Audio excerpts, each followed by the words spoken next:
Thank you. Thank you for joining us for the Decolonize Your Mind Part 2. And I am going to welcome our guests, Shirley Johns and Jake Spotted Wolf. And Darryl, if you could put up Shirley's bio for me, I will formally read and introduce that to you. But if you're a visual person and it's helpful for you to read along, it's there for you as well. Oh, I'm sorry. We are going to start with Jake.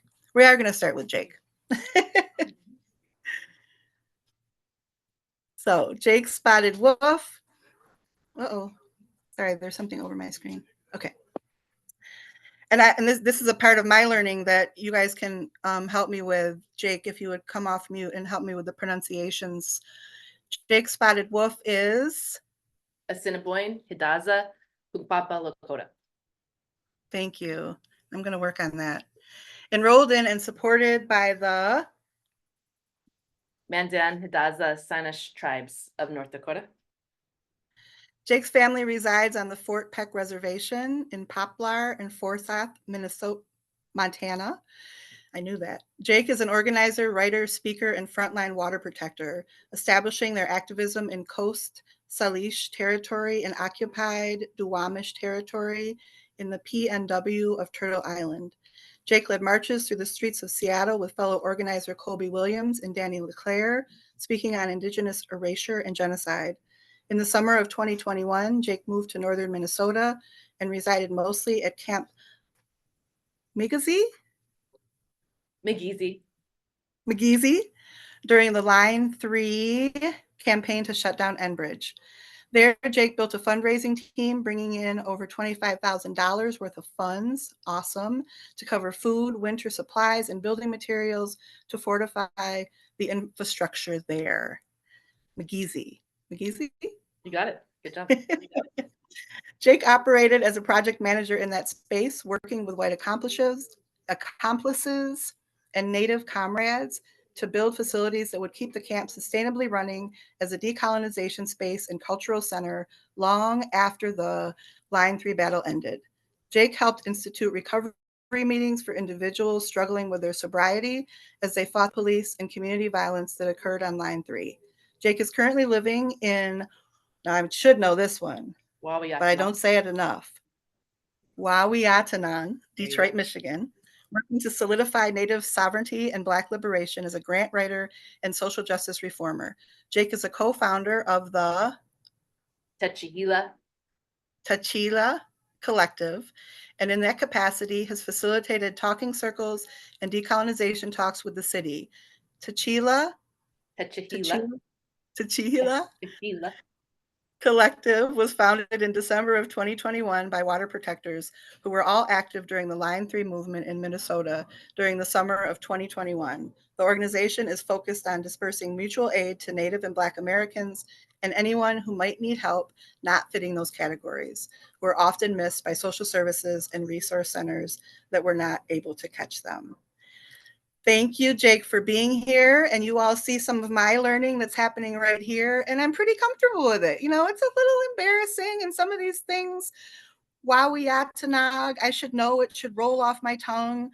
And it will, because I'm going to keep practicing and I'm going to keep learning. And I'm grateful that I have folks like Jake who are teaching me even that Sacagawea. I learned how to pronounce that in my learning with Jake. I had always called her Sacagawea. And so I am learning. And I want that to be something that all of us who are in a learning process are just a lot more comfortable with, about what we don't know and asking questions and practicing. Jake, thank you for being here. Share with us what you want us to know. Hi, I am Jake Spotted Wolf. Okangu Washte Omani Winya is my my Hidaza name. That Lakota name is Walks the Good Road Woman. And this introduction explains exactly who I am, where I am from. And I've been doing this work since about the mid 2010s. Really dug in. I was doing probably environmental justice work and houseless advocacy more so before that, and then became very serious about it more so the older I got, the more I understood that my trauma was directly related to the genocide and colonization of Native Americans in this country, and things started to click and make more sense into why my people are still suffering the way that they are. So I will focus on Sacagawea a little bit tonight and how she is directly related to MMIW, and as some people like to refer it to MMIW, Two Spirit, or MMIW P, which just is people. She would be one of the first recorded, I wouldn't say the first, one of the first missing and murdered Indigenous women, because there were probably very, very many before her that were, held captive, either sold off or traded off to traders and like fur traders, um, you know, French traders mostly, or other individuals that came along trade routes through French Canadian routes in through Canada and through New England. Um, she was a Shoshone woman who was stolen by my tribe, actually, Hidaza, kidnapped in western Montana, taken over to North Dakota when she was 12 years old. Her sister and her mother were taken captive as well. And boys, they didn't talk this whole time. My nephews. She was taken captive, and of course not by her own volition, and that was the point where her life was forever changed. She was married to a French trap, sold to a French trapper. Some people think that she was either traded in a gambling debt or that he bought her. Toussaint Charbonneau, and he was her captor at that point. So she would have been traded off and given no choice in that matter. Now the good thing, at least in the Hidaza culture, was that she would have been taught that she would have been the matriarch. So any lodges, any gardens would have been hers. She would have been taught that she was the matriarch. She would have held the power, the decision-making power. So she did have, the autonomy in that way, and she would have been taught that she was the given, say. And I think that in that way, she did feel a little empowered in that she did get to advocate for herself when it came to this expedition that we have come to know in history as the Lewis and Clark expedition.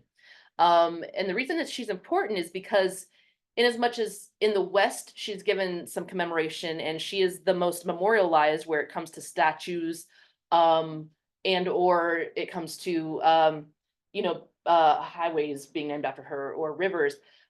She doesn't get the credit when it comes to, being responsible for founding, a lot of the western half of the United States. Had it not been for this woman, they wouldn't have had an understanding of what roots to eat, what vegetables that they were going to eat, to help sustain them when there wasn't meat after they'd, killed and eaten all of their horses. If they wouldn't have had her along, the other natives that they came into contact with along their journey would have thought that they were just a war party. This woman was 17 years old when she started out in this expedition with them, and had a baby who was a couple of months old, and she is carrying John Baptiste on her back with her across the plains of North Dakota, Montana, into Idaho. And this is, I don't know how many of you have traveled across the West. It is foreboding territory. It's not easy terrain. It is very vast, very desolate. There are miles and miles and miles without services, and that's with modern day technology, with a vehicle where I can, stop and get rest and not have to walk on my feet to the next destination. And back in 1804, 1805, this woman is carrying a child on her back. I think a lot of her motivation and the reason that she was so adamant about going on this journey was because she knew that they had to stop and visit the Shoshone, because the Shoshone are going to be on the route over to the Pacific Northwest, which is where, of course, this expedition was headed. And she was Shoshone. She was Lemahai Shoshone. And I grew up in Southern Idaho. I know that whole territory, and she's a legend out there.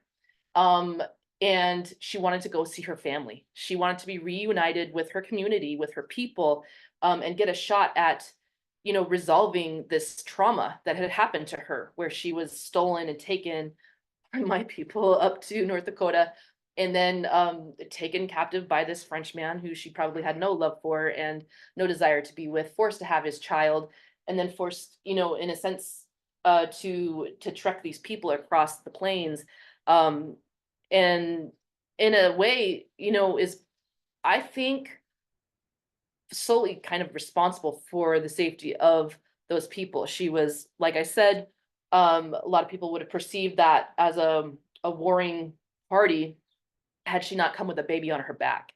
And the Nez Perce specifically, when they came across this expedition, wanted to kill them and saw the baby, saw Sacagawea, and there had been a woman in the Nez Perce tribe who had been held captive before by the Shoshone, but that they had treated her kindly, and they recognized, Sacagawea had some of her old tongue and was able to communicate with this woman, and that's what saved the expedition and kept the whole thing alive. Was that Sacagawea had this moment with this 80-year-old woman who had been held captive, and that's what saved the whole party from being completely destroyed by the Nez Perce at that point in the expedition. So had it not been for, her knowledge of the terrain, her knowledge of the roots that you could eat, her knowledge of, the weather is coming, we can't just camp here, even though you guys think that it's early fall and we've got time. September's right around the corner and it's start to blizzard out here in the Bitterroot Mountains. That symbol of peace, that this is a woman, a 17-year-old girl, that really is the reason that that party largely was able to make it to the Pacific Northwest. And there's speculation about, did she live a long life or did she die of putrid fever at the end of the expedition? And there are some people that speculate, that she was given death, quote unquote, by Lewis so that she could leave Charbonneau, her captor. And that really hits because here's this woman who leads this whole expedition. And mind you, this is an expedition of 50 people. Every single one of them survived in the 1800s, early 1800s, in the wild, wild West, rugged territory. I think at least half of them, like statistically, should have died, and every one of them survived. There's got to be some kind of divine, I don't know, spirit to that. And not to say that she's solely responsible for that, but she has to be a huge part of that, right? That she's able to communicate with the natives that they come across. She knows the land, she knows the foods, and that she still can't buy her way out of this marriage. She can't negotiate her way out of this marriage. She's still captive to this man and is still an MMIW. And that isn't enough. That this woman could lead an entire party of men, an entire party, halfway across the United States, as what we know is the United States today. And that's not enough, and that she has to be pretended to be dead in the event that she did live on to be 90 and go live on the Wind River Reservation in Western Montana. That it would had to have been made up, right? That she died so she could get away from that man is kind of the theme, right? That we have to fake it. We have to pretend to be dead. We have to, start a new life somewhere else, off res. And that, Shirley's going to talk on man camps a little bit, and the lack of care that goes into finding our women, and that goes into searching for our women. There's a law that was passed in the early 70s that went to the Supreme Court. It was Oliphant versus Suquamish, that said that white individuals cannot be prosecuted for crimes that are committed on reservations. Plain ass racism in that law. And that opened kind of this system where if you're a white guy that's into predatory behavior, the word is going to spread to other white men that you could go onto a reservation and traffic a female, and nothing's going to happen to you because the people that are responsible for finding MMIW are the FBI because of sovereignty issues. Hold on, I'm going to tell these boys one more time.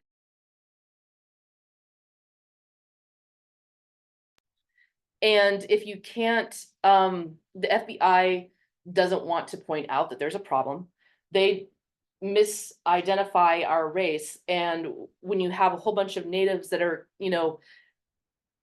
on missing and murdered, they're identified as white and they're very, very clearly brown.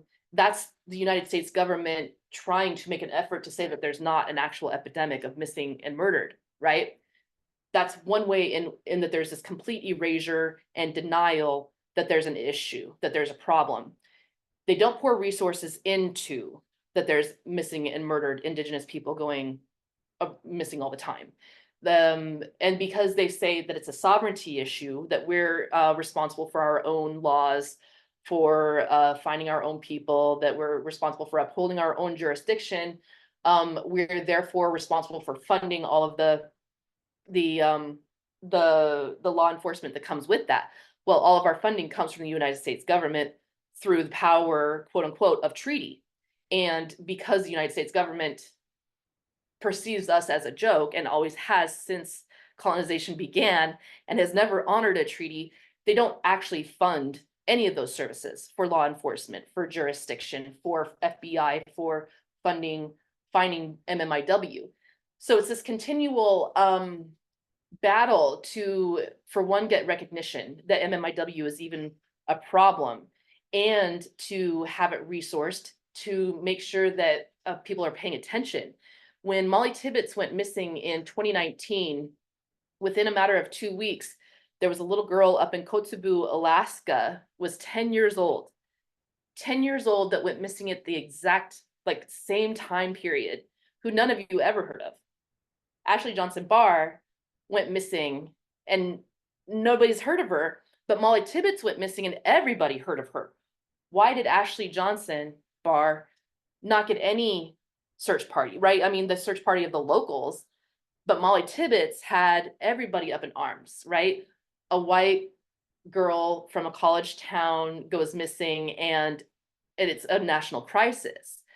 But a little 10-year-old girl goes missing in a village and it's nobody bats an eyelash.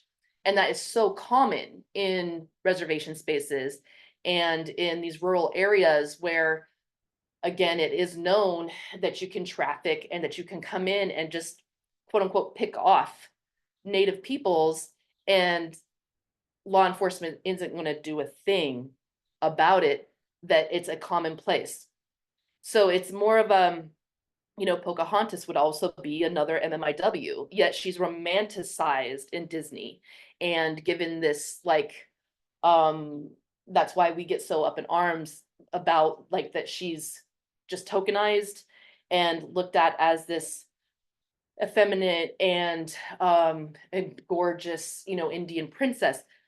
I'm sure she was tortured and tormented, by whatever went down in her region of the world at that time, because I'm sure she also didn't have choice in the matter of what was happening to her body regarding the politics around colonization and genocide. And yet the politics aren't much different today, that women aren't being protected. And the dehumanization factor of what is happening on Native American reservations, because they are such resource deserts, being what it is, leads the Native American male to this place of degrading and harming Native women, even. So we'll take out the white male even, and replace that with a Native male, and we still have this problem of, because they are such resource deserts, it destroys the psyche, destroys the spirit, to this point where the domestic violence rate is the highest among Native American populations than any other demographic in the United States of America. And thus we have women dying earlier and earlier, mothers that can't take care of their children, and because they die, right? And then we've got these orphan children that don't have secured homes, and those children end up perpetuating that cycle of generational trauma, and the cycle continues over and over and over again, to the point where I'm being asked by an elder in October to take custody of my own nephews, right? And to bring them out here to Detroit to try to make sure that they get to safety, because that domestic violence was happening in their home, you know? And my sister was actually a perpetrator. You know, we're not sure if my brother-in-law died of domestic violence or of using a dirty needle, because of the factors that are taking place on Native American reservations as I speak currently right now in this presentation. And while I was out there, a 6-month girl had been raped to death by her grandfather. You know, she died of a heart attack, and that is the most disturbing, the most gross. I can't go to sleep at night not thinking about Sarah Jones, you know, and that little baby, an infant, did not get to grow up into adulthood because her grandfather was so depraved and, again, so dehumanized from reservation conditions that he was led to that act. And she will never grow to be a woman who will have a happy life of a family of her own. And seeing her face in that newspaper while I was there, and then learning the circumstances around what happened. And my oldest sister is a chief judge out there in Fort Peck Tribes. You know, she's going to rule over that case. And Sarah is one of many. There was another little girl who was kidnapped, abducted, assaulted, who has 3 STIs that she'll never be able to get rid of. That same time I was out there. And this is in a 3-week period. So while these incidents might happen, you know, once every 6 months out in different areas of the world, in reservation spaces, they're happening all of the time. All of the time. And it's a level of torture unheard of off res. And yes, these are hard details for you all to hear. They're even harder for us to have to exist through.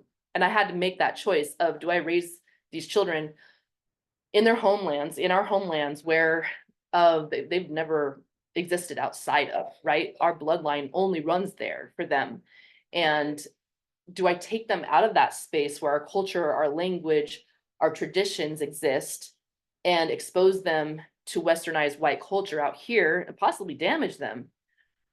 Or take them off res and at least get them resources, right? And maybe an education where they have a fighting chance, in as much as it's a westernized education that won't be great. It's not my idea of a great time, but it gives them a fighting chance in a westernized world of survival. And then we can decolonize them down the road.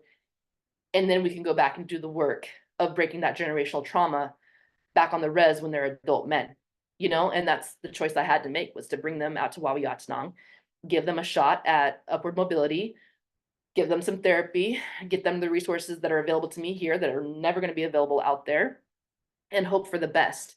So, you know, that's my talk on Sacagawea, and her memory, you know, lives on in me as a Hidaza woman, knowing that she was kidnapped by my tribe, but knowing that she learned our ways too, and that she upheld our traditions and our values on that journey, and that I did grow up in some of the regions that she traveled through, and that it was largely because of her that my existence is even a thing, you know, that the white side of my family even could exist, right? And that anybody who has traveled beyond North Dakota could do that because of a woman like her, and that they don't even know that she's a big part of the reason why anything beyond, you know, the St. Louis jumping off point of the Lewis and Clark expedition is largely, you know, we got to give thanks to this woman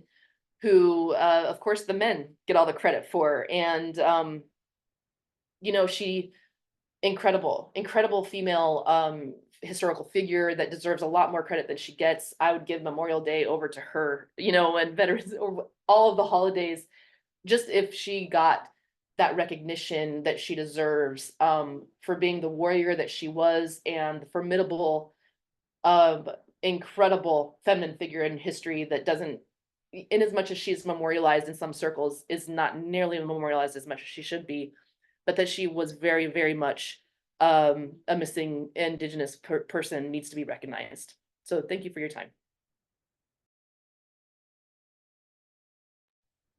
Jake, thank you. I see some appreciation out there. I could throw more appreciation for Jake and some of the things maybe that you learned or questions that you have in the chat. We'll have lots of time to respond to some questions at the end.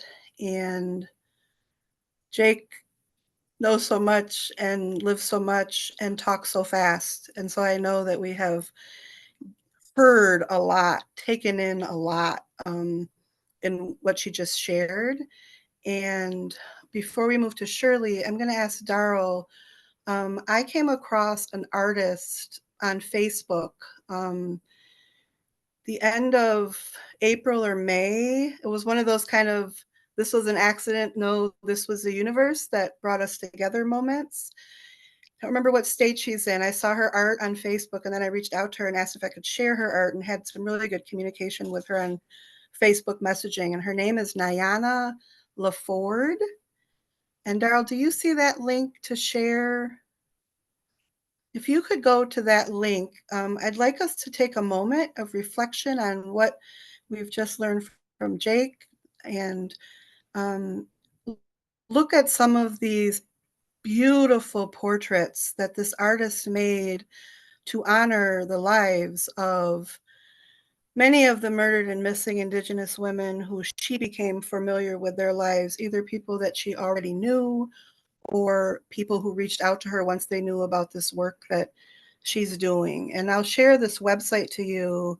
Yeah, Darla, if you keep scrolling down, there's a particular part called Portraits in Red that I think either if you scroll down, it's right at the top there, that if you click on that, Portraits in Red, yeah. And if Darrell, if you would just scroll down some more, when you get the website link, those of you that are on now, when I share it after this with the video, there's a lot of good information that you can come back to and learn more. But keep scrolling down, Darrell.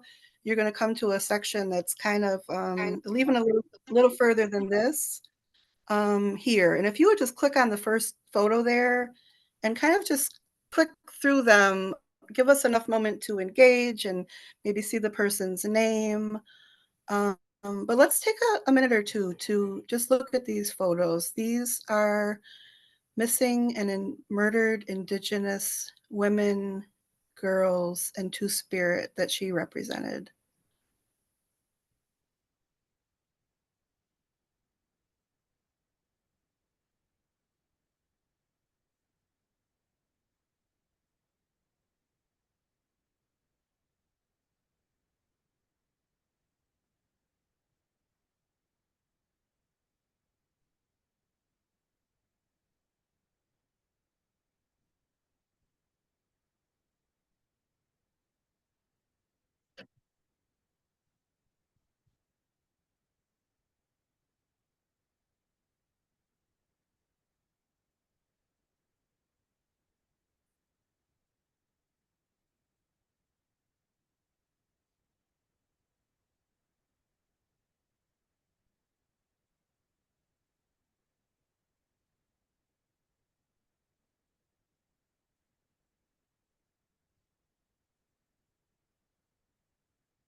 It's hard to read all the stories, and the print is so small. So again, I'm going to encourage us to go back and look closer and deeper at this work. We're on photo 11, and she's got 83 just in this exhibit. When Shirley joins in a minute, she's going to share more with us about this broader issue and how it connects today, and I bet some of the symbolism too, like why we're seeing red hands over mouths. Some people might know about that, but surely share that information if you weren't already. Um, Daryl, if you would put Shirley's bio, Shirley's bio back up for me. I would like to formally introduce Shirley Johns, who I met through the Water Protector Network here in Michigan.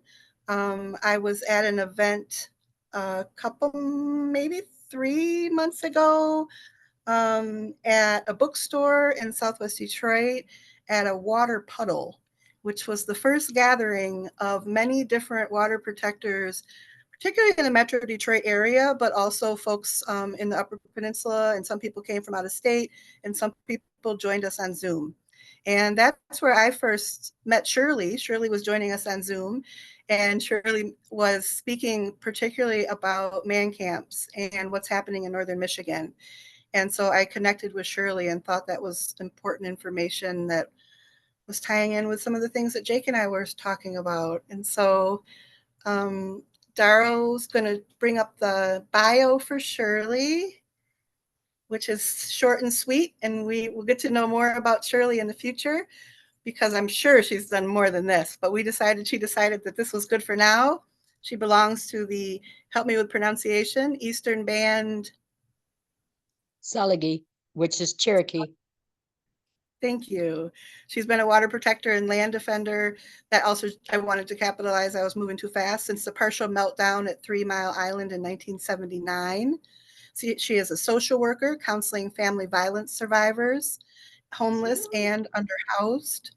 And since 2020, she has been working on awareness and justice for missing and murdered Indigenous women, girls, and Two-Spirit. And that should be a period and not a comma. And Shirley, also, if you would clarify for folks that don't yet know about Two-Spirit, that would be great as well. Welcome. Thank you very much. Two-Spirit are lesbian, gay, Indigenous lesbian and gays. We walk with both male and female, and that's why it's considered Two-Spirit. Thank you. Jake, I want to say that when you were talking, I'm looking out at our gardens that are across the creek, and then there's a small hill where part of our gardens are, and this eagle came in, kind of circled around, and then took off. A Magizi, an eagle. Magizi is eagle in Anishinaabe in case you wondered what Magizi meant.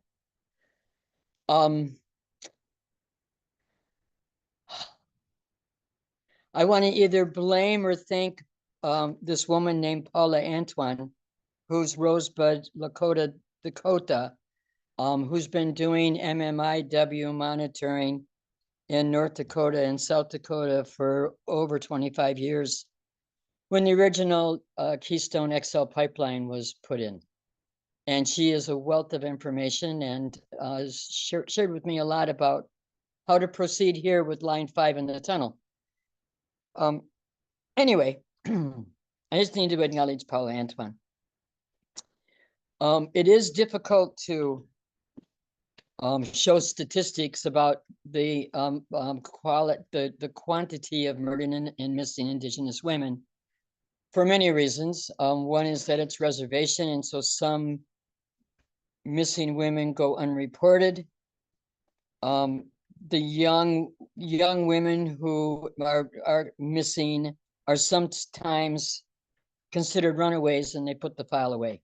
They must have ran away, and so that isn't even acknowledged as a missing woman. And Indigenous urban women are not included on the federal statistics for missing and murdered Indigenous women. So that was that. And even sometimes if the perpetrators are caught around the reservation, on it or off the reservation, then you get into, like Jake was talking about, jurisdictional issues with tribal police. Tribal courts are not allowed to prosecute non-Indigenous, non-reservation members. There was a new law that was passed a couple of years ago from a woman who came up missing at Standing Rock, and God, I can't remember her name and I couldn't Google it because my phone is being used for this meeting. But when her death was discovered, they did find her body. Then there was a federal law passed stating that local jurisdictions around reservations are required to set up a rapid response team for for missing people in general. Fortunately, the Sault Ste. Marie tribe in the Upper Peninsula and the Bay Mills tribe got one of the federal pilot programs and set up a rapid response team. And they actually used that a few years ago when a young boy walked off the campground in this campground, and the rapid response team went into action and found him 12 hours. So it's there, and I'm grateful that it's in Michigan, considering the man camps will probably, for the tunnel construction, will be probably in the Upper Peninsula. As Jake also mentioned, felonies on reservations automatically go to, because of sovereignty, the FBI and the federal marshals investigate any murders or missing, in any felonies that happen, including murders. And there isn't a whole lot of enthusiasm, I guess would be the right word, or commitment to search for missing women. Normally it's the family members and the tribal citizens who do the search when someone turns up missing on a reservation.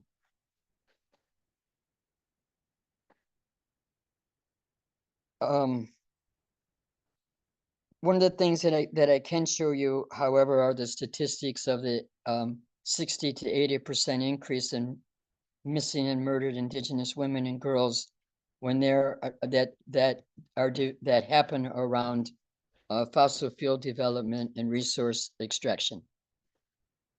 Those statistics are pretty darn clear. The Balkan oil fields in North Dakota has had a great effect on murdered and missing Indigenous women with the Standing Rock Reservation and as far south as Rosebud and Pine Ridge.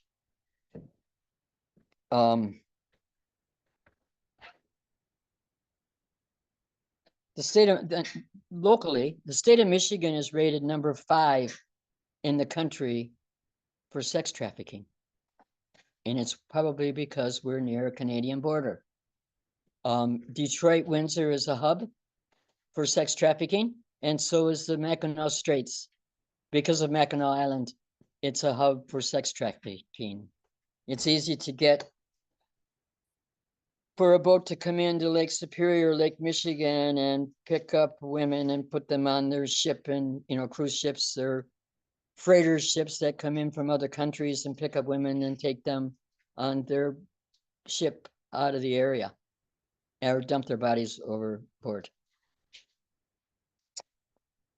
So I just wanted to point that out, how critical it is for this in the state of Michigan. So some of you know about Line 5. And they're in the Enbridge is in the process of getting approval to put a tunnel in. The stuff that I've read with Enbridge's plan is that they're going to bring 1,200 workers in for 6 to 8 years. That's how long it will take to drill the tunnel in the bedrock under the Straits of Mackinac. That's a lot of people, a lot of workers coming into a very rural area. There are 3 reservations in that area of the tunnel construction: Bay Mills tribe, Little Traverse Bay Band tribe, and Sault Ste. Marie tribe. The Sioux Locks, as you may have read, they're building a new Sioux Locks up in Sault Ste. Marie. And right now there is an existing man camp at the old Kinchlow Air Force Base in the UP in Kinross. And there are up to 100 workers at a man camp there. What they did was brought in, man camps are, they take an area and they bring in trailers and line them up. Boom, boom, boom, boom, boom. And 6 to 8 workers will share that trailer together for the duration that they are here, either building a pipeline, drilling a tunnel, mining, and all of those types of things. And so on their off time, they're kind of bored because their families aren't around. They're just there working a lot. And so they'll wander into the local bars, or in this case, the 6 casinos that are in the UP. And we'll start recruiting women to go with them and party. And so the tunnel workers aren't here yet, but there are 100, and we've talked about us in northern Michigan who are working on MMIW to start monitoring that man camp and start monitoring the local casinos, just to start getting a feel of what it's like and what it feels like to attempt to intervene when, you know, if you're on a reservation and you're maybe not have any money and you go to the casino and you're hanging out looking to party, and a couple of men say, hey, I got a few $100, you want to come with us to party? And she's going to say, well, yeah, for a few $100, God, I can feed my family. You know, I can feed myself for a week. And she'll go with them. And who knows, you know, what happens, the sexual assault and perhaps gang raped, and if she's badly damaged, then they just kill her and dump her body. And so we want to start monitoring and getting a feel for that now, before the 1,200 workers arrive for the tunnel.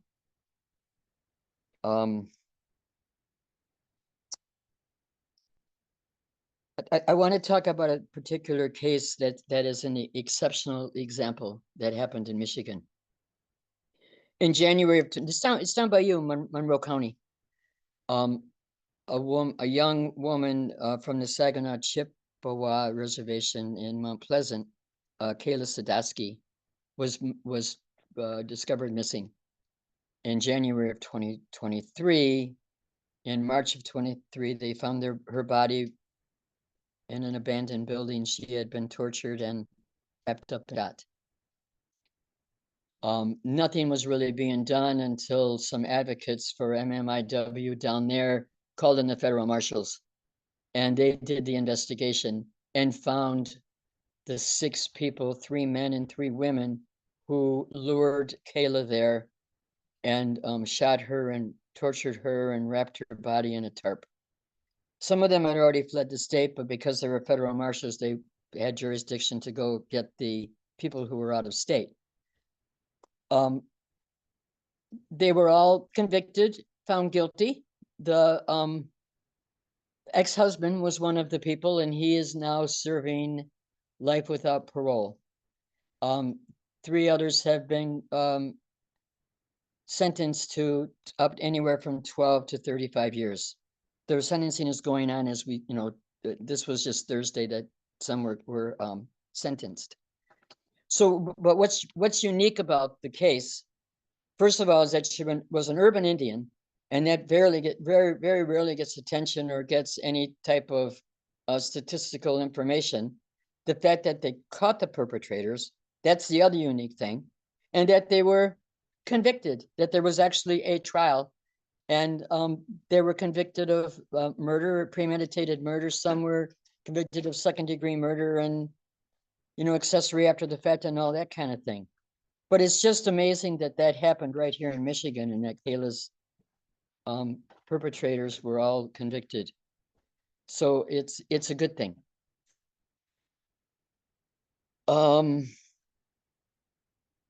What else do I want to talk about? I want to talk about what's next. Well, I talked about bringing in Lori King, who is an ex-sex trafficker, who tells an amazing story about her life as a sex worker, being trafficked to Mackinac Island, and now her work that she's doing is an outreach ministry in Grand Rapids. You can educate yourself, educate other people about missing and murdered Indigenous women and girls. You can, you know, help just change the culture. The culture around us, even, you know, teach men and boys to be more respectful towards women, so that that there's a change in the culture, so it's even not even okay to, be violent or let alone sexually assault somebody. There's a really good movie that I watched, it's probably 5 or 6 years old, called Wind River. Jake, you had mentioned Wind River Reservation. And it's a drama movie about a tracker who the reservation calls this tracker in to find this missing young woman. And it's a pretty intense, realistic movie about what happens on the reservation and all of that. Oh, you can show the slide now. I forgot all about the slides. I'm going to just show some pictures of some of the stuff that we did on May 5th, which is the International Day of Awareness for Murdered and Missing Indigenous Women. The pictures of isn't that just a cool, I love that logo. Oh yeah, red. The reason why we wear red, you can just keep flipping through it if you want as I talk. Red, the reason why we wear red dress, why it's considered Red Dress Day with some, is because there's a belief that if we wear red, it will help the spirits of those murdered, missing Indigenous women and girls for their spirits to find their way home. That's a picture of my front yard. Every year we hang up all our red shirts and skirts on the front of our yard, and then put a sign that says, no more Stolen Sisters or no more MMIW. Those were last year's. That's what we did this year. There's an overpass, an old railroad overpass by Bay Shore between Charlevoix and Petoskey, Michigan. And we went up there in the morning and hung those banners that we painted. And what was really cool was that we went back around 4:30, 5 o'clock, and they were still there. So we took them down and think, oh, we're going to do this again next year. And keep on keeping on to get the awareness. Thank you for showing those. They were pretty amazing. It was a really powerful thing to do that day, just to bring awareness to people. I think I'm done. I could talk more, but I think I'm done. I'm open to questions. That usually brings out what you all want to hear about. Shirley, thank you. Thank you so much for your deep sharing. I want to encourage everybody to think and look and feel your body right now, and maybe move a little bit again. We just heard a lot of information. And again, say and be reminded that Jake said this, I think, it's hard. It may be hard for us to hear this information, but they are reliving this information, Shirley and Jake, as they are sharing these stories of trauma. And I'm just so grateful that you are here to help us learn. It's important work that non-Native folks need to be working on our own and doing, and appreciative when you're willing to also come and share and help us along the way with some true stories. There's definitely some what's next things coming up that Shirley mentioned, and some more specific things that I'll share in an email, and I'll connect you directly to Jake and Shirley if you want to follow up on your own to do some organizing. I think that's where they would really love to see some support. One of the things I think a lot as a white organizer doing this type of work is how important it is for us to learn, for all people to learn about other people's trauma and trials and tribulation. But then it's also important for us to act and not just take that information and go away. And we may not be able to act immediately for all kinds of reasons, but it is important for us to do something with this information. And Shirley appreciated what she shared about different varieties of ways that you can take action. And you might volunteer to go up and meet Shirley and go to a casino and think about, how you might interrupt. You might think about a banner drop. You might think about talking to a friend and sharing information. It's reminded me of the conversation I had with the artist whose portraits we just shared, just a brief Facebook communication. And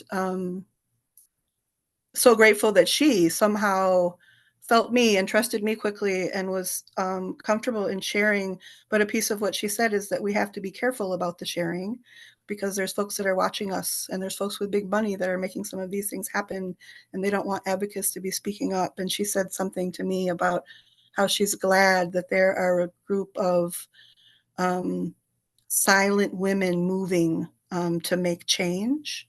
And I shared that with Shirley and Jake, and particularly in promoting this event, you know, how much do you want me to share about man camps or about you and your bios? And both of them both shared, and I feel, you know, pretty much the same way, is that this is important work to be doing. I'm going to do it. I've already got a file. Somebody's watching me. If they're going to come get me, they're going to come get me. But in the meantime, I'm going to keep speaking my truth, and keep bringing people into the work, because it's the only way we're going to change things. So I appreciate that deeply, Shirley and Jake. And I also appreciate all those that are moving in different ways to move things forward. So I definitely want to, yeah, go ahead, Shirley. One of the things that I want to say is one of the first things we're planning on doing, we put together a fly. There's a group up here that are working on this MMIW, and we put together a flyer, and the plan is to do some canvassing in Sault Ste. Marie and Mackinac City, both sides of the proposed tunnel, but where the pipeline is now, and start knocking on the doors of the summer people and saying, do you know they're going to put a tunnel through here? And for 6 to 8 years, you won't be able to fish, because there won't be any fish because of the vibration of the drill. And just give them this information about the tunnel and Bridge and man camps. And with a little, like, this is what, you know, contact, you know, the Eagle, and contact the Army Corps of Engineers, and you know, make your voice be heard. Because I don't think a lot of the summer people who live in those areas even know about the tunnel. You know, the rich people who live in Detroit and Chicago and parts unknown.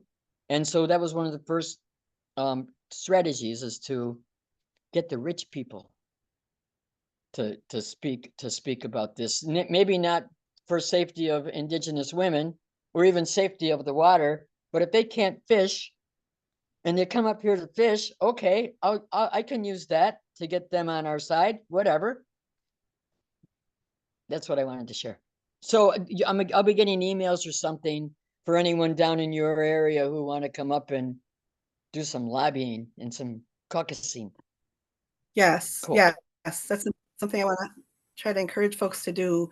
And I know there's people sitting on the edge of their seat with questions, and so I want to jump in. And then after a few people have asked questions, I also want to invite Marie Laurie, who's from the Farmington Church, to share a teeny bit about what she did on Red Dress Day. But Susie, I saw your hand right away go up. You want to jump in? Yes, I lived up in Mackinac City up until 5 years ago. And I can tell you the people are very aware, but it's a very divided community. And it's the first time I've heard about the fishing. But they're very aware that their city would be inundated. It would be like the days when they built the bridge. Because at that time, Mackinac City had 27 gas stations. Now there are 3. It would upend the entire community. Some people are looking forward to it and some are not. But there is a group of people, and I'm going up to Mackinac City at the end of this week, and I can find out who's in charge of the group of people who keep fighting this, that you might want to get in touch with, who would help you knock on doors.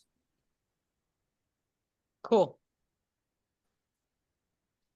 Thank you. Yes, stay in touch. We want all the connections. Anybody else with questions?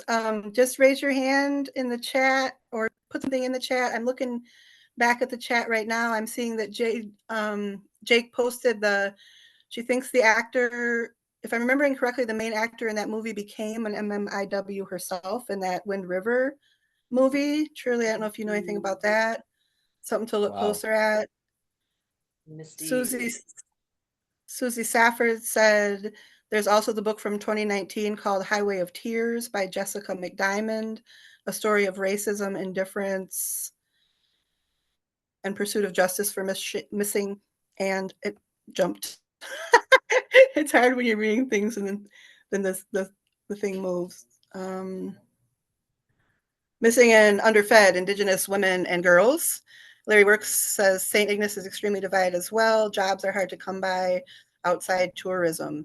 And, you know, I'll tell you one of the things, if you haven't been paying attention, that just really angered me even more around this whole Line 5 thing is about a month ago, they announced who they had hired to come build the tunnel, and they're not from Michigan. And that's been a big thing that Enbridge has been pushing this whole time is this is jobs. This is jobs.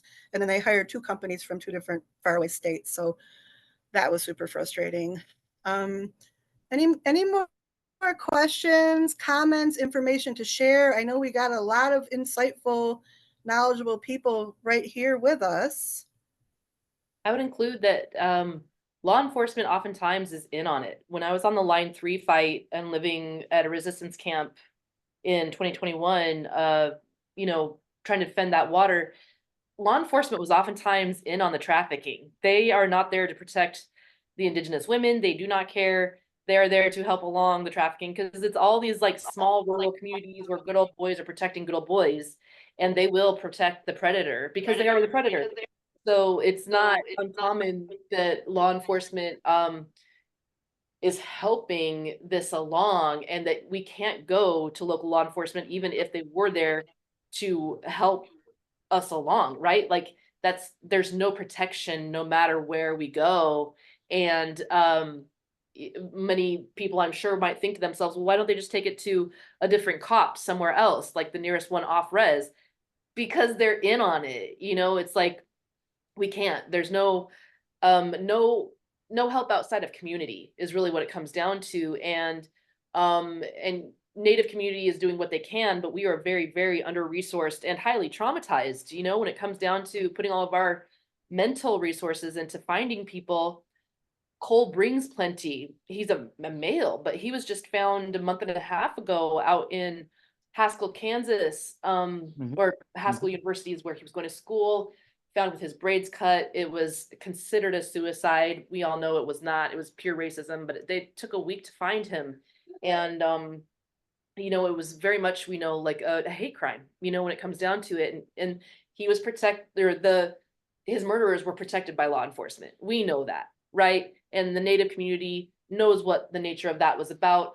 And his murderers will be protected in and to the death because racism still exists. And that's a lot of what's behind all of this is law enforcement isn't there to help the Native body. Colonization is still a real thing. The genocide is still a real thing, and it's not going to be over until they get all the land. And so they're not invested in trying to help Native Americans. So it really does have to be white allies and accomplices, you know, becoming invested and trying to, you know, show up and help us along, because we ain't got nobody else when it comes down to it. Yeah, I see your question, Marianne, and I see your question, Randy. I just wanted to add that Jake and I were in a water protector space recently, and Native elder man shared, I don't even want to hear that word allies anymore. I want to hear accomplices. We need accomplices. So I just kind of wanted to echo that. Randy had a question that kind of ties with that. Are there legislative strategies to support the better treatment of Native women? No. What I know is that Jennifer Grandholm and Dana Nessel are forming a task force. I'm sorry, not Jennifer the lovely Gretchen Whitmer. I still remember Jennifer Grandholm as the governor here, and I liked her. The lovely Gretchen Whitmer and Dana Nessel are speaking about forming a task force, MMIW task force in the state of Michigan. And what I also know that a lot of tribal police and non-tribal police have co-deputized each other.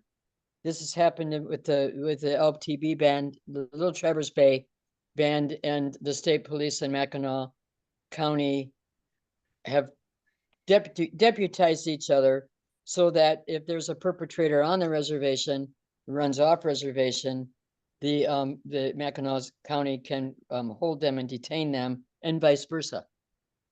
And the Grand Traverse Band in Traverse City also has a co-deputized thing going on with the two counties around the reservation in Traverse City. So that's a start, so that there's a way to detain and hold persons, whether they're on the reservation or off reservation, for a potential alleged crime. I want to say alleged crime. Thank you, Holly T. Bird, for these words. So that's a good thing, and it will come in handy. One of the things that Paula Antoine had told me was get your jurisdictions in line. Now, with the tunnel, that involves the tribal police, the Mackinac County Police, the state police, Luce County Police, which is Sault Ste. Marie or St. Ignace, the Coast Guard, because it's international waters, and Homeland Security. Homeland Security monitors the Mackinac Bridge. So she just said to get those people all working together and educate them and make them all aware so that they cannot pass the buck around when and if a tribal member or anyone comes up missing. I have to say, sometimes they're not even tribal members. Too many hands in the pot, in the kitchen, right? Also causes a problem that they all think that each other is taking care of it, and nobody's taking care of it at the end of the day. So it can almost be worse for us when too many people think that each other is taking care of it. And I really like that language of co-deputizing, because it shows or implies that there is some relationship and some trust that is there for them to start to work together like that. So it makes me feel a little bit optimistic, even though I'm kind of like, I don't know about those police. Marianne and then Matthew. Listening, I'm just wondering a couple of things. We've learned a lot from the Little Traverse Bay and how they collaborate and work with the white law enforcement. And I'm wondering how, or if the Little Traverse Bay and the Indigenous courts and judges here in Michigan, think of a couple of women who are judges in particular, could work together to recommend that all around the Enbridge workers and facilities, that though all of those law enforcement agencies that you mentioned, Shirley, are kind of daunting, as so many of them. But Little Traverse Bay is just so effective in working with outside law enforcement and getting them to think of peaceable ways to resolve problems. But then at the same time, I'm thinking and listening to you and Jake that it's just going to be us again. We just all have to be there. We have to effing be there and just be that force that can't let anything like that penetrate. That cannot. The message has to be so strong, but there's got to be a lot of us. I agree with you both. So that's what we have to do. Thank you for bringing that to our attention. Well, people gotta wanna. You gotta wanna. Yep. That's what it comes down to, and it isn't just about how. It just isn't about being there. It's how you show up. Right. So people gotta wanna stop the sexual assault and stop that kind of behavior. Right. And so, you're right. It's up to us. You gotta wanna, and I love that. Go ahead. You gotta wanna, and I just also, I have a Palestinian mentor that I've had for about 30 years. His name is Hassan Nawash, and I will never forget. Probably was like 15 years ago at the height of something that was going on in Palestine, and he and I were having a meal, and I said, how do you keep doing this work when what's happening right now in your homeland is happening? Like, how do you keep doing the advocacy work? And he said, Jen, if I wasn't doing the advocacy work, I might as well roll over and die. And so that's a piece of why I keep moving, because if I wasn't doing the advocacy work, like, why am I even here? But as I get older and more engaged, the advocacy work, much of it is joyful and fun, and I'm building relationships with amazing people, and we eat good food, and we're there for each other when we need something. And so a lot of people, I think, don't get engaged because it seems so big and so hopeless, and they don't want to go to another meeting. But if people are able to somehow reframe that into building community and relationships and sharing the highs and lows together, I think that it helps to provide a way of forward that's hopeful. And sometimes Matthew. it can be like checking your instincts when you're out in public and you see something that looks off, and it's a young girl and she is with a guy that she does not like, she's given vibes and it looks funky. Say something, like colonization has taught us to be polite or to keep our mouth shut. And I'm saying to those accomplices out there that have felt like you don't have a place to say anything, say something. Even if you are wrong and it causes a little bit of a kerfuffle for a second, it's probably rare that you're going to be wrong, and you could end up actually saving, a trafficked teenager's life, and it could just be that one time that you spoke up and you went against the grain and actually, felt brave enough to say, like, something about this feels fucky, something about this feels really, really wrong, that you ended up, like saving a girl from the bathroom of a hotel casino, and then she ends up being the one that was the time that accomplice really, really was effective. Matthew, you got a question or a comment? Yeah. Are the missing Indigenous individuals, like, are some of them ever found? And if they are found alive, like, are there like resources or like support networks? Like, how, like, are there statistics on them, on the ones, some of them being found and alive, and like, what does that look like? Or is it sadly um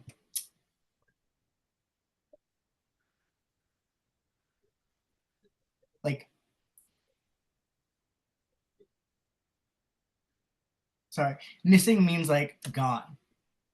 You know what I mean? Like, because missing, I feel like they could be like found and like okay, but like, so what is there any uh information on that? I think on reservation spaces, it can be really terrifying to go to whatever social services are available because it's so insular. The support services don't really exist, and the trauma that mental health professionals are hearing out there is so big and so profound that they quit. There's a really high turnover rate. So if you are an MMIW, you do survive, the support isn't there. You'd have to go off res and go into like a specialized treatment center, and those I don't even think exist for MMIW really. You'd have to go somewhere where they're going to support you as a native femme who has been trafficked and in a very specific way according to your culture. And those, like I said, don't exist. And if you stay on the res, you're not going to get the support you need. So you just kind of stay traumatized and in a community of other traumatized people who have gone through trafficking or been assaulted. So there's not really ever relief. And then if you're like of the missing, right? Like the little grassroots groups do what they can to raise funds to go find the missing, but there's not enough resources coming in to really do that work. So you got like the Sanish Scouts out in North Dakota, who get calls all the time and try, and you've got, is it Red?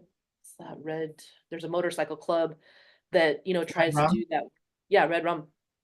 They try to, and that they're only small, they're mighty, but they're small and they're underfunded, and they can't be in every reservation space all the time. If we had one posted up at every reservation space, we'd actually maybe get somewhere, but we don't. And there's not funding, and there's not, funneling of nonprofits coming into those resources. So if there were, we'd actually make a lot of headway, but in my experience, there's not. Do you find that there is like, or can there be like a collaboration between states And like, for instance, like I live in Hawaii, or it's not Hawaii. I live in Los Angeles, right? And Jess lives in Utah. And like, I wonder what the statistics look like for missing and murdered Indigenous women, like in each state, right? But then like, what resources are available and what is happening? You know what I mean? Because it's not just a Michigan thing, right? It's probably happening everywhere, right? And so do you find that other states are like, or is there a database where people are compiling like what's working or best practices, or like, hey, so you're not, does that make sense? I mean, they've just Or could banned you guys the benefit governor. from one? Huh? They've just banned the governor of South Dakota from every reservation space in South Dakota because she's such a bitch. Yeah. So that South- tells you how the She resources. certainly isn't an ally, not even an ally. I want to respond to that also. I think that reservations that are near um, fossil fuel development and resource extraction, I think that those reservations are more organized and more together because I've had to experience it more. And Mm. so there, when a citizen goes missing, the family and friends and whoever else is around go out and start looking for her. Where there aren't a lot of resource extraction and fossil fuel development on reservations, they're not so they haven't really formed a lot of task force and stuff like that. So it depends on, it's an individual thing. The state of Michigan has it's the Three Fires Council on Abuse, Violence, and Sexual Assault, I think the name of the group is, and it's all 11 enrolled or what federally recognized tribes in the state of Michigan have formed this task force. And they're all working together to share information. And I guess I got a lot of funding through the federal government. You know, Deb Haaland is on it also with funding, more awareness and resources available for missing women. Because some do get found, some do come back. But where the government is concerned, like the governors of states and task forces there, I don't see a lot of movement there. And that's not just Christy Noem, that's like state task forcing does not seem to be a concern for most states. And there are some governors that run on Native issues that win the vote according to the Native population that do care a little more, but that's like maybe Montana, maybe North Dakota. Utah, they're going to fund trying to get, you know, girls out of FLDS circles, right? The girls that are being, you know, kind of trafficked there. They're not going to fund the Native women that are being trafficked, you know? So I don't see a big effort that way, and I would love to see it. And I'm hoping Deb Haaland is able to make some moves, but she's also working with a Catholic president, you know, who, if he were to admit that there's problems, then he's implicating his whole religion, and then he'd have a lot to answer for there. And they got way too many ghosts in that closet, so they can't, you know, they've got to be real careful about how much they own up to per colonization in this country. So I think it's going to be a long time. I want to jump in and just do a time check awareness thing. It's 8:05, and I want to be particularly conscious of time for Jake and Shirley, who have given so much of themselves already tonight. I know other people may have plans and need to jump off. I want to say thank you to Larry Works, who's been putting a lot of great resources that we've been talking about or that he's knew would be helpful in the chat. Thank you, Larry. I will copy the chat also and send that out with the recording of this video and how you can connect with Jake and Shirley and their work. This is also just making me feel listening. I'd like to, if there's interest, and so I'll kind of gauge that when I send this out, hold another Zoom space if Jake and Shirley are open to do some more clear organizing. like who really could come up, or when could people come up, or, you know, here's the time I'm looking to go to this casino, or and maybe some of that other deep dive stuff around, you know, like how to support what's going on around the country. I wanted to give Marie a few minutes. I had invited her to share. I was really excited after I learned about Red Dress Day from Shirley. It was coming up really quickly, and I decided and talked to some folks at our UU congregations about certainly being intentional about recognizing it at our churches next year. But I thought, oh, I wonder if I could get anybody to do it in 5 days. And so I called about 5 people from 5 of our churches, and Marie was the one that was able to take the challenge. And if you would share the photos, Darryl, of what Marie did, and Marie, if you could just share a little bit about what and why you did, that would be amazing.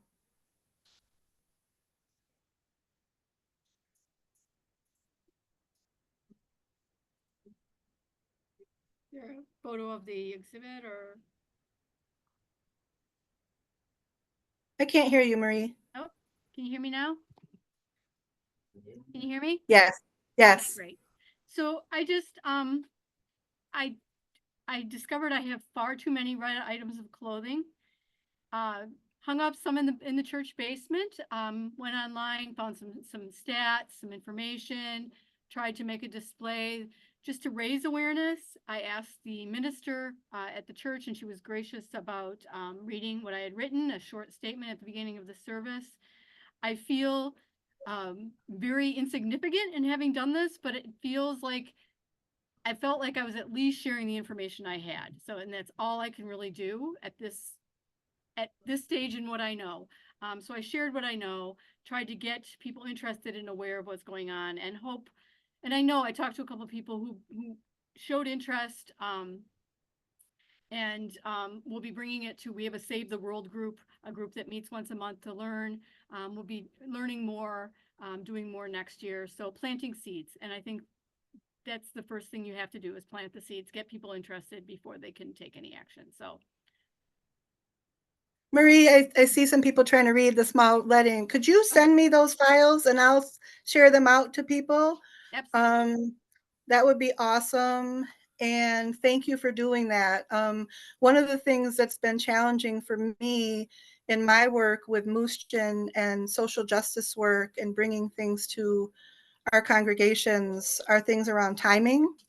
And I'm learning a lot around decolonizing time and moving at the speed of trust and building relationships and following people's leads with that. And sometimes it makes it really hard to plan things in advance and get things out. And so when Marie was willing to make this happen so quickly, it was great. And look, you know, that she got this information out to people. So I want to encourage people to just get a little bit more comfortable in that space. I wanted to close with some thoughts from Miriam Kaba. And many of us recognize her name, and she's done a lot of important anti-racist work and writings. I wanted to share something from her, but before that, I just wanted to give Shirley and Jake one more opportunity for closing thoughts.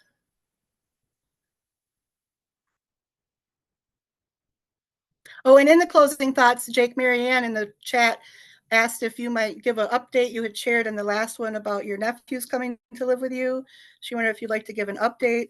And I also would like to invite, and I'll send this out because it's not really going to be that helpful at the end of our meeting, but I'll invite Jake and Shirley also to share any private way that you can donate to them, because of course we offered a love offering, but we want to encourage you to consider how you might also share some financial benefits to them for being here tonight, or if they have ideas of where they'd like some fundraising money to go.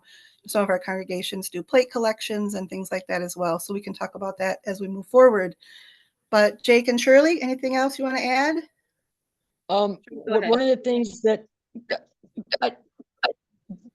Jake, I'm just going to butt in before you talk about the update on your nephews, and I'm sorry if that's okay. One thing that y'all can do is fund a billboard coming into Detroit from Windsor that says "No more MMIW" or "No more stolen sisters" or "Your silence won't protect you." something like that. Fund a billboard. It's a great way for getting a lot of people to get that information. And you can have your thing at the bottom for more information, contact, the whatever, and a way to keep that moving. I look forward to hearing from whoever wants to talk to me or write to me about plugging into Northern Michigan's MMIW and doing some canvassing and do some strategy planning. And I thank you for your time. That's all I have to say. Thanks, Jake. Thank you. No, thank you. Yeah, I second we talked about the billboard situation up in Camp Pipeout, I think 2 summers ago. I think it's one of the most effective means of getting the word out there where, bigger campaigns and nonviolent action is an option. It keeps your body safe. You're already spending money to, do frontline work. You might as well do it by putting the message out there for people to read on a bigger scale. And you can put a profound message out there. Again, it goes back to that, like, we try to be polite. We try not to say the thing that hurts people's feelings. But when it comes to water protection work or to MMIW and people going missing, you can't be polite about it. And I'm beyond the point about being polite, because this stuff is killing people every day. And it's killing Native Americans. And I'm tired of watching my relatives die. And I'm tired of watching them die so young. And because, the United States government refuses to step in and do its job and honor treaties the way that it promised to do. So yeah, invest in those billboards, have conversations with your neighbors and with and folks in your communities who aren't aware of Native issues. If you were in the first decolonization talk, keep current with people in your communities about what actually is going on in Native communities, and keep having the discussions, because we are such a small part of the population that we don't get news time. We don't get like press out there in the world about the things like, how many of you knew that coal brings plenty went missing? Everybody in the Native community knew, and it was a big deal for many, many weeks. But outside of, and he's an actor, he was in Yellowstone, and a lot of people watched that show, but New York Times didn't report on it until 2 days after his funeral. Like, what? How did that? Any other actor would have had front page news the day of he went missing, And so it's the disparity, about awareness is what I'm trying to hit home the point on. So have those conversations with friends and community, keep it very fresh. There's not enough talking you can do where this stuff is a concern. And as far as my nephews are concerned, it's been rough. Since the last decolonization talk I gave, I've been slapped around by the state, just punched over and over again in the gut, and just applying for service. I mean, it took 2 months to get EBT, 2 months to get Medicaid, to get their dental work done, to get glasses, to get services from the school for IEPs. They're so far behind. It's just been one dehumanizing blow after another. And they've got some, trauma responses that are very big, and they only know a domestic violence language. And that's come to me. And I already have a solid trauma history, right? So it's been rough, and it's been brutal on all fronts, and I won't lie about that.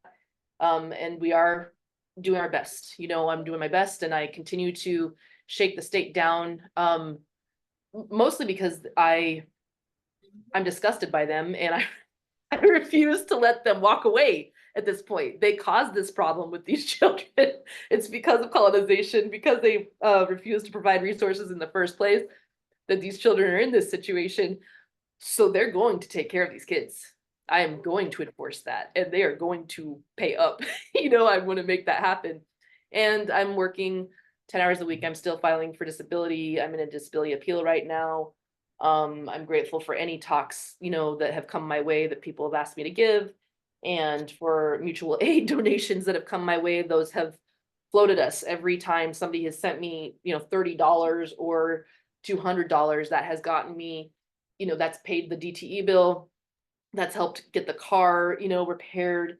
And kept us alive. So in as much as it's been the biggest poverty fight in my life and the scariest fight in terms of like keeping children alive, keeping myself alive, where I think the ship is righting itself, and I'm finding that we're coming back around, and hopefully that means that we're starting to stabilize and balance out. I think I finally have the right organization for services now to get us respite care and wraparound services, which is what I've been seeking for 6 months and just haven't had the right access. So I think it's starting to level out, and hopefully it starts to become less oppressive here soon. But if I'm being honest, it's been almost like torture.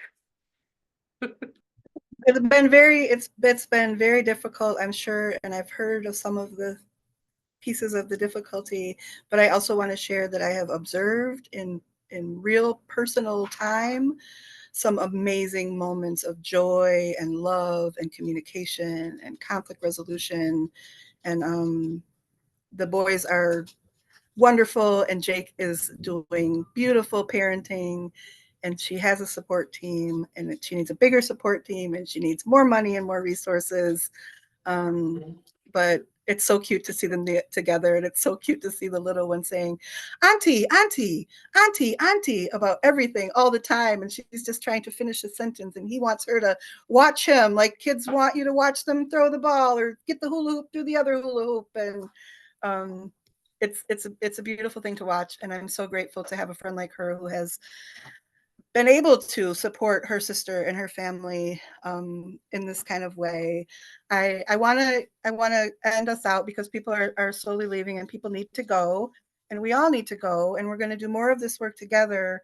I particularly chose these words for a reason, though, and so I'm going to also include them when I send this out, because I want people that miss this to hear this and think about this. I think that resource sharing and mutual aid and taking care of each other is so important. And we feel so called to do that often in the moment when we're hearing stories and they touch our heart, and we reach out, and sometimes we're able to follow through. Sometimes we have really good intentions of things, and we're not really thinking about the impact, about how those things show up on the other end. And I came across these words. So listen to these questions Miriam Cabo regularly asks herself when she's outraged about injustice. There's so much injustice. What do we do? Where do we do it? So these are her questions. For one, what resources exist so I can better educate myself?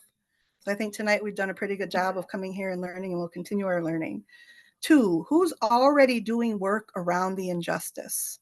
So find the people, and we started to connect you tonight and with our last episode of actual people, and they've shared some amazing resources, and so there's a connection. Three, and this is really important, and we all really need to think about this as we're engaging in this work. Do I have the capacity to offer concrete support and help to them? And I think that's sometimes where things fall. Because if we don't have the capacity, but we say, hey, we're going to do this, and hey, we're going to do that, and Jake, I'm going to bring you that cord for the for the projector or whatever, right? Like I told Jake I was going to do it, but I didn't really think about when I really had time on my calendar to get her that cord, and she may have really been waiting for it, right? And so really thinking about the commitments we're making to people, and can we really do that, and do we really have those type of resources? And then fourth, how can I be constructive? And so I just want to keep those things in mind. We certainly want to be moving forward in healthy ways and building solid relationships, I think, is the number one key to making that happen. So thank you all for joining us tonight. I'll stay around until everybody leaves. If anybody else wanted to have any little small talk, I'm going to keep the Zoom open for a while, but it was good to see you and be together. I have a technical question, because I'm not very tech savvy either. Do I have to personally save all these chats on mine, or is it just going to be a part of the Zoom? What I'll do is I'll save the chat, and then I'll go through the chat, and I'll pull out the resources. If there's any kind of back and forth or I'll pull out And do the what with resource. the resources? And then I will send them to you with the recording link.